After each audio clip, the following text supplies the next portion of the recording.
If you think you need 20% down to buy your first home, you're about to save yourself years of waiting for no reason. I've helped hundreds of first-time home buyers. The number one thing that keeps people from buying isn't money, it's myth. So in the next 10 minutes, I'm going to show you exactly how much cash you need to buy, the lowest down payment options most people don't know exist, and the other costs no one warns you about. So you walk away knowing your real number. By the end of this video, you'll be able to look in your savings account and know exactly whether you're ready instead of guessing or, even worse, talking yourself out of it. Quick promise, I'm not here to sell you anything. I'm a mortgage lender with 25 years experience. I do this every single day. My whole job is to make sure you don't overpay and you don't get blindsided. So let's break it down. The real money it takes, starting with the biggest lie in real estate. So where did 20% down come from? It's not a rule, it's not a law. The 20% down threshold that most people believe is what you need to put down is the threshold you need in order to not pay mortgage insurance. That's it. People put 20% down not to pay mortgage insurance, but here's the truth. Today, mortgage insurance is such a small percentage of your payment that trying to get to 20% is usually a bigger hurdle than the $20 to $30 a month you pay for mortgage insurance. Here's the math that scares people. On a $300,000 home with 20% down, you'll need $60,000. If you're waiting to save $60,000, you might be renting for the next 10 years while home prices and rent continue to escalate the whole time. But here's the truth. The typical first-time home buyer in this country does not put 20% down. Most put a small fraction of that. So let's talk about what's actually possible, because the real minimums are going to surprise you. There are four main doors into a home, and most first-time home buyers qualify for at least one of these. Number one, a conventional loan. You only need 3% down if you're a first-time home buyer on a conventional loan. On a $300,000 house with 3% down, that's only $9,000. That's a completely different conversation than the $60,000 we talked about with 20% down. There's a specific first-time homebuyer conventional loan built exactly like this. Option number two, FHA. At 3.5% down, this is the go-to for most first-time homebuyers with small savings and a lower credit score. 3.5% down on $300,000 is $10,500. FHA allows you to qualify with a higher debt to income ratio and lower credit scores. So this is why you might hear a lot about FHA loans. So one other fact about FHA loans and why you would want to go conventional, if at all possible, considering the cost, is an FHA loan, the mortgage insurance is for the life of the loan, as opposed to a conventional loan. You can actually eliminate your mortgage insurance after you've paid at least 20% towards the equity in the home. Option number three is for those of you who have served in the military. Thank you for your service, first of all. It's zero down. If you're a veteran, active duty, or qualifying military family, you may be able to buy with nothing down and no mortgage insurance. If that's you, this is one of the most powerful benefits you've earned. Don't leave it on the table. Option number four, most people don't know about this one. It's USDA loans. This is a zero down home. It's designed for homes that are in eligible rural areas and a lot of suburban areas as well. It's a zero down home loan. People hear rural and they tune it out. But the eligibility map is way bigger than you think. Always check out the address before you assume you don't qualify. So before you ever say, I can't afford it, you need to know which of these doors is open to you. That alone changes everything. Now, here's the part that genuinely changes people's timelines. The down payment doesn't all have to come from your savings account. It can come from a family member. You can receive a gift from a family member towards the down payment. As long as we document it properly, totally allowed on most loan types. The second, down payment assistance programs. Most states and cities offer grants and second loans to help you cover the down payment and even some of the closing costs. So some you never have to pay back if you stay in the home long enough. Generally, that timeline is 3 to 10 years, depending on which program you qualify for. And then the last, seller's credits. This is very typical when someone buys a home. If you have enough money for the down payment, we negotiate seller credits to cover some, if not all, of your closing costs. In the right market, the seller can contribute closing costs, meaning you bring less money to the table. This is always a good play, especially for first-time home buyers. My philosophy for a first-time home buyer is I want you to have at least 3 to 6 months reserves left in your bank account after closing. So often we turn to seller credits so we can leave you with money for any unforeseen events that might happen in your life. This is exactly why working with a good lender early in the process matters. A good lender will help you stack these tools together so that you bring less cash legally possible. Okay, moving on. I would be doing you a disservice if I only talked about the down payment.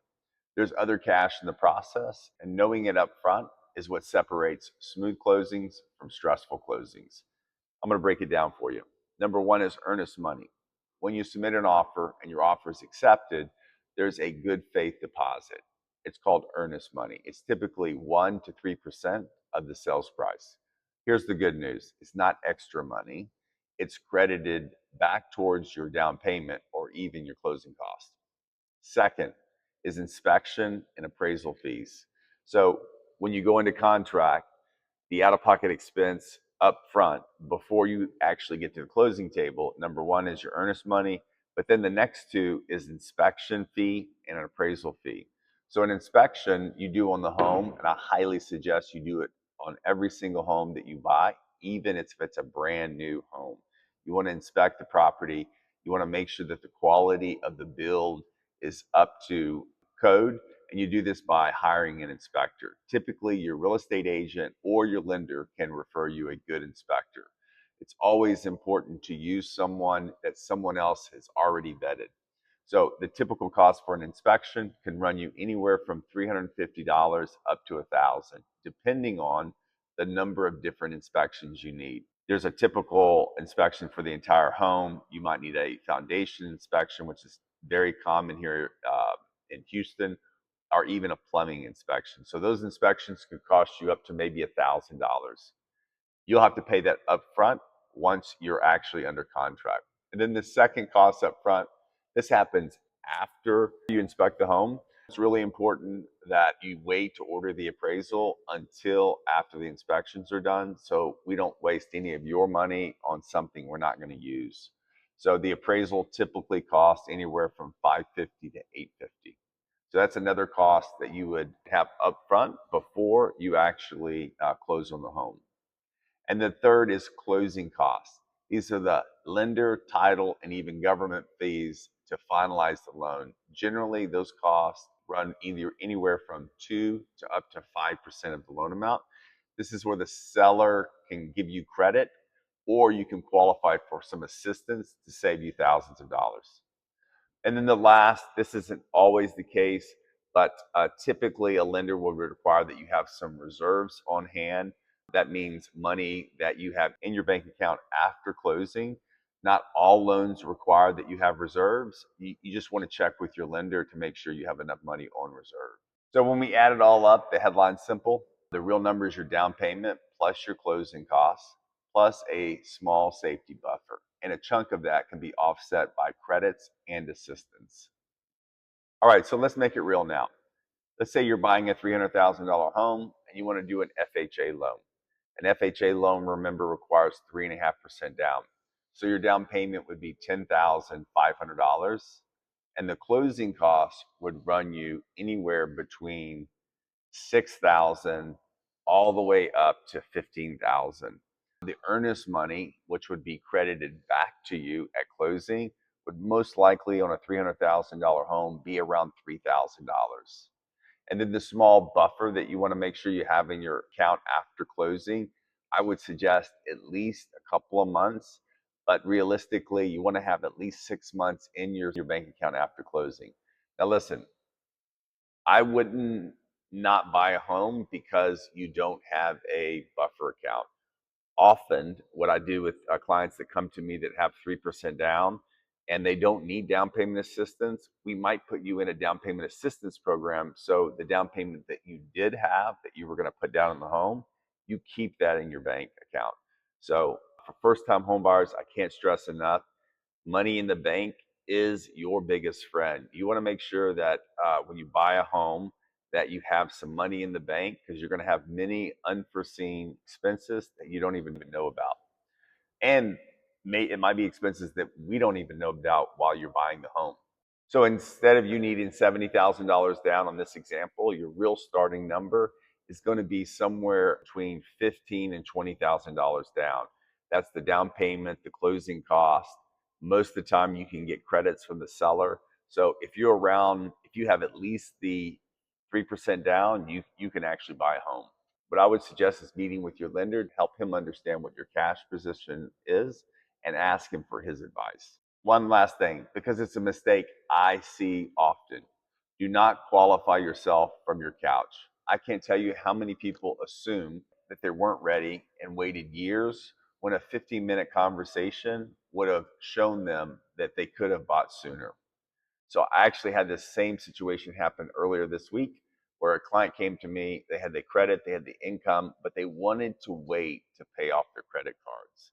My suggestion to them was instead of them paying off their credit cards and then saving for the down payment was qualify using down payment assistance. So remember this, your real number depends on your price range, your credit, and the programs you qualify for. And that's exactly what a lender can figure out for free before you even commit to anything. What I offer is a home buying assessment where we're not actually having you get pre-approved or even approved. We're just assessing where you are currently and putting together a game plan so that you can figure out when you feel like you're comfortable to start the process. So here's your next steps. Drop a comment with one thing about the buying process that scares you the most. I'll read a single one and your question will be in my next video. So if you have something that scares you, drop it in the comments. I'll address it in future videos. And if you want your real number, not a myth, and you don't want to guess, the link to start a no pressure conversation is in the description. You're a lot closer than you think. I'll see you in the next video.